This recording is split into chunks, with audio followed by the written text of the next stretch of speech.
தந்தி தொலைக்காட்சி நேயர்களுக்கு வணக்கம். நல்லதை சொல்வோம், நல்லதை செய்வோம், நல்லதே நடக்கும். ஒரு வாழ்க்கையில் நல்லது நடக்க வேண்டும் என்று சொன்னால் நல்லதை சொல்ல வேண்டும், நல்லதை செய்ய வேண்டும். அந்த அடிப்படையில் இன்றைக்கு 20/3/2015 வெள்ளிக்கிழமை பூரட்டாதி நட்சத்திரம் மதியம் 12:08 வரை, பிறகு உத்திரட்டாதி நட்சத்திரம். இன்றைக்கு அமாவாசை திதி. முன்னோர்களை வழிபட்டு முன்னேற்றம் காண வேண்டிய நாள். எனவே இன்றைக்கு நீங்கள் முன்னோர்களையெல்லாம் வழிபட்டு உங்கள் முன்னேற்றத்தை வரவழைத்துக் கொள்ளுங்கள் என்று சொல்லி இன்றைக்கு நான் உங்களுக்கு சொல்ல இருக்கிற நல்ல கருத்து. இன்றைக்கு கிழமை வெள்ளி. சில வீடுகளில் அடிக்கடி பாம்புகள் வந்து கொண்டே இருக்கும். அப்படி பாம்பு அடிக்கடி வருவது நல்லதா, இப்படி வந்துக்கிட்டு இருக்கே அப்படின்னு சொல்லி என்கிட்ட ஒருத்தர் கேட்டார். பொதுவாக அடிக்கடி பாம்பு வந்துச்சு அப்படின்னா அதில் தவறு இல்லை. ராகு திசையோ கேது திசையோ சிலருக்கு நடந்தால் வீட்டுக்கு பாம்பு வரும். அதுலேயும் ஒருத்தருக்கு குறிப்பிட்ட நல்ல பாம்பே வருது. அந்த பாம்பையும் நாங்கள் அடிச்சிட்டோம். அதுக்கு பிறகு அந்த வீட்டில் இருந்து அவ்வளவு சுபிட்சமாக இல்லை. சரி, வீட்டை மாற்றிக்கலாமா அப்படின்னு கேட்டிருந்தார். மறுபடி இன்னொரு வீட்டுக்கு போனோம். அந்த வீட்லேயும் நாங்கள் மறுபடி பார்க்காம இருந்தால் ரொம்ப நாளாக ஒரு பாம்பு இருந்துச்சு. பிறகு அதை கண்டுபிடிச்சி வனத்துறையிட்ட ஒப்படைச்சோம் அப்படின்னு சொல்லி தினத்தந்தியினுடைய வெள்ளிமலர் பகுதிக்கு ஒருத்தர் கேள்வி அனுப்பிச்சிருந்தார். பொதுவாக வீட்டிலே பாம்பு இருந்தால் தெய்வ குற்றம் ஏதாவது உண்டா அப்படின்னு கேட்டிருந்தார். உண்மைதான், தெய்வ குற்றங்கள் இருந்தாலும் அடிக்கடி அதாவது இந்த விஷ சந்துக்கள் வந்து கொண்டே இருக்கும். அந்த குலதெய்வ வழிபாட்டை கண்டறிந்து செய்தால்தான் விஷ சந்துக்கள் வருவதிலிருந்து நாம் தப்பிக்க இயலும். அது மட்டுமல்ல, அடிக்கடி பாம்பு வருது அப்படின்னா அதுக்கு என்ன காரணம்? ராகுவினுடைய ஆதிக்கம் நம்முடைய ஜாதகத்தில் இருந்தால், ராகு திசை, ராகு புத்தி, கேது திசை, கேது புத்தி நடந்தால் அடிக்கடி நாக தரிசனம் வந்து கொண்டே இருக்கும். எப்படி சனி ஆதிக்கம் இருக்கின்ற பொழுது காகம் அடிக்கடி வருகிறதோ, 7 சனி அஷ்டமத்து சனி நடந்தால் வீதியில் போகிற போதே காகம் தலையில் அடிச்சுட்டு போயிடும். சரி, நம்ம வச்சுருக்க பொருள்களிலெல்லாம் காகங்கள் வந்து போடும். இந்த காகம் இயற்கையிலேயே சனி ஆதிக்கம் இருப்பவர்களை சூழ்ந்து கொண்டிருக்கும்னு சொல்லுவாங்க. வீதியில் அவசரமாக போகிற போது கிராஸ் பண்ணி போகிற ஒரு காகம் தலையில் அடிச்சுட்டு போகலாம், அல்லது நம்முடைய வாகனங்களில் மோதிட்டு போகலாம். அப்படி இருந்தால் சனி நம்மை தேடி வந்து விட்டதுன்னு அர்த்தம். அதே போல் இந்த பாம்பு அடிக்கடி கனவில் வந்தாலும் சரி, நனவில் வந்தாலும் சரி, அப்படி வந்தால் ராகுவினுடைய ஆதிக்கம் அல்லது கேதுவினுடைய ஆதிக்கம் நடக்கிறதுன்னு பொருள். ராகு திசை கேது திசை நடக்காவிட்டாலும் கூட, சூரிய திசையிலே ராகு புத்தி நடந்தாலும், சூரிய திசையிலே கேது புத்தி நடந்தாலும், சந்திர திசையிலே ராகு புத்தி நடந்தாலும், சந்திர திசையிலே கேது புத்தி நடந்தாலும், இப்படி வேறுபட்ட திசைகளில் கூட ராகு கேதுக்களுடைய புத்தி சித்திரங்கள் நடந்தால் அந்த நேரத்திலே நாக தரிசனங்கள் வந்து கொண்டே இருக்கும். அப்படி கனவிலே பாம்பு வந்தால் அது கடித்து விட்டு சென்றால் பீடை விலகியது என்று சொல்வார்கள். கடிக்காமல் விரட்டி கொண்டே வந்தால் பயப்படுவார்கள். அதே போல தான் இதற்கென்று இருக்கக்கூடிய திருக்கோயில்கள் ஏராளமாக இருக்கின்றன. தஞ்சை மாவட்டம் என்று எடுத்துக்கொண்டால் திருப்பாம்புரம் என்று இருக்கிறது. அங்கே நாம் பாலாபிஷேகம் செய்கின்ற போது நீல நிறமாக வருகிறது என்று சொல்கிறார்கள்.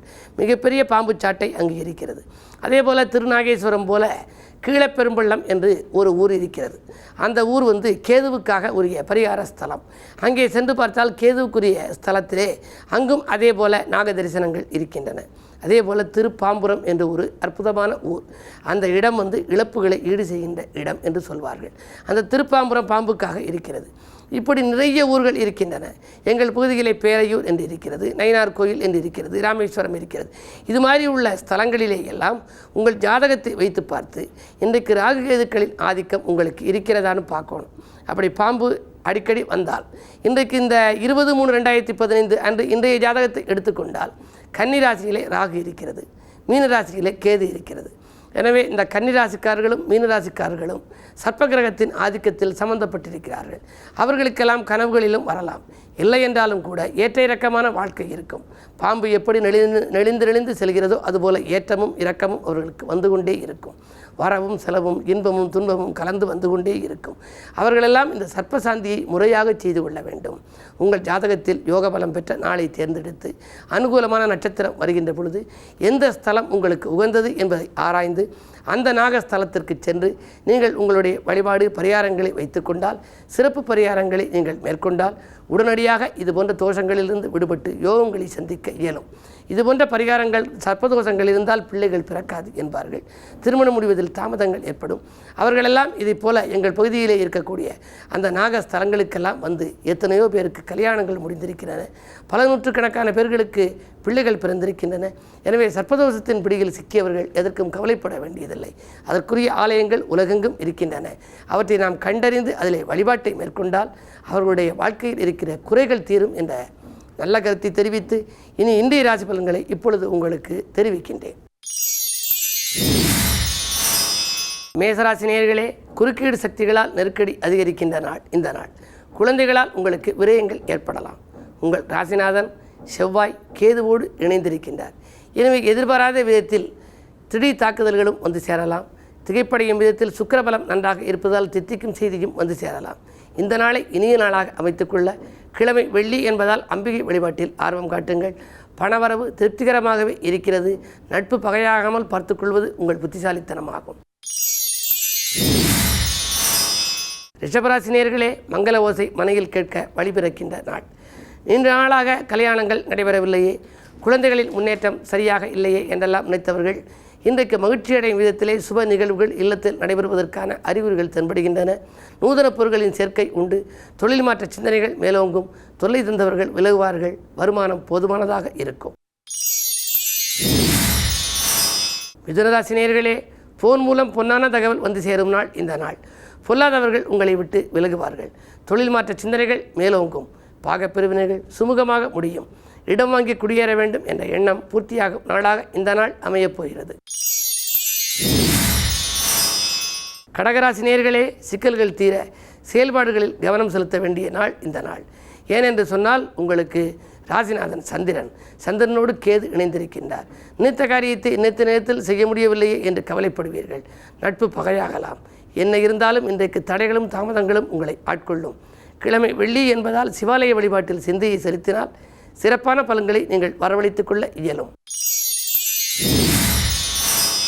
சிம்மராசி நேயர்களே, உங்களுக்கெல்லாம் சந்திராஷ்டமம்.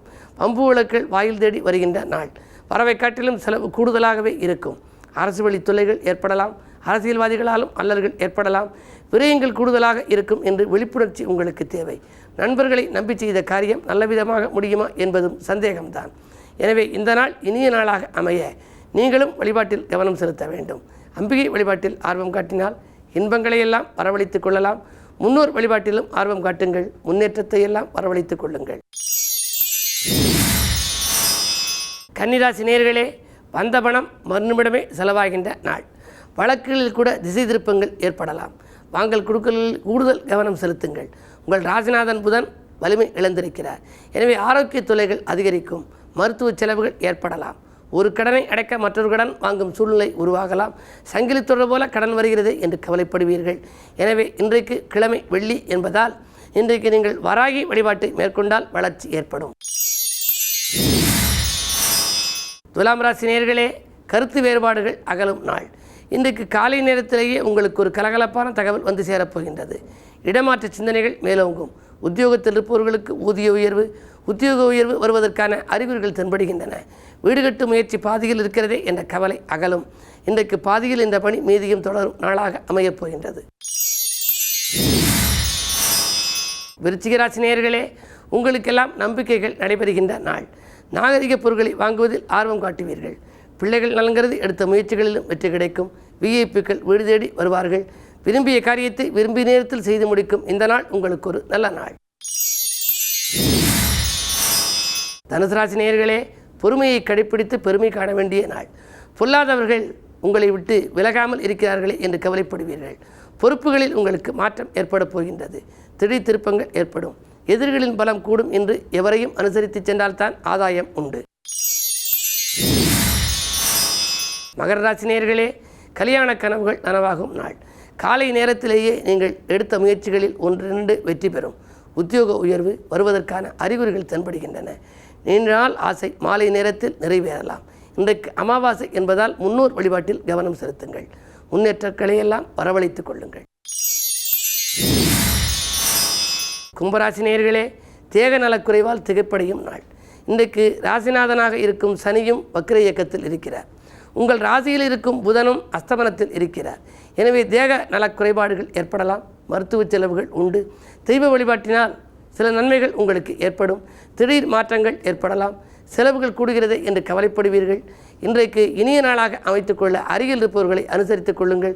குடும்ப பெரியவர்களின் ஆலோசனைகளை கேட்டு நடந்தால் குழப்பங்களிலிருந்து நீங்கள் விடுபட இயலும். மீனராசி நேயர்களே, கூட்டுக்கிரக யோகம் செயல்படுகின்ற இந்த நாள் உங்களுக்கு ஒரு நல்ல நாள். சூரிய செவ்வாய் சேர்க்கை இருப்பதால் 6க்கு அதிபதியும் 2க்கு அதிபதியும் இணைகிறார்கள். எனவே உத்தியோகம் தொழிலில் உயர்வுகள் கிடைக்கும். எதிர்பார்த்தபடியே வருமானம் வந்து சேரும். சொத்துக்களால் உங்களுக்கு லாபம் உண்டு. வளர்ச்சியில் இருந்த தளர்ச்சி அகலும். வழிபாட்டில் கவனம் செலுத்தினால் உங்களுக்கு மேலும் வாழ்க்கையை வளப்படுத்திக் கொள்ளலாம். மேலும் விவரங்கள் அறிய தினத்தந்தி படியுங்கள்.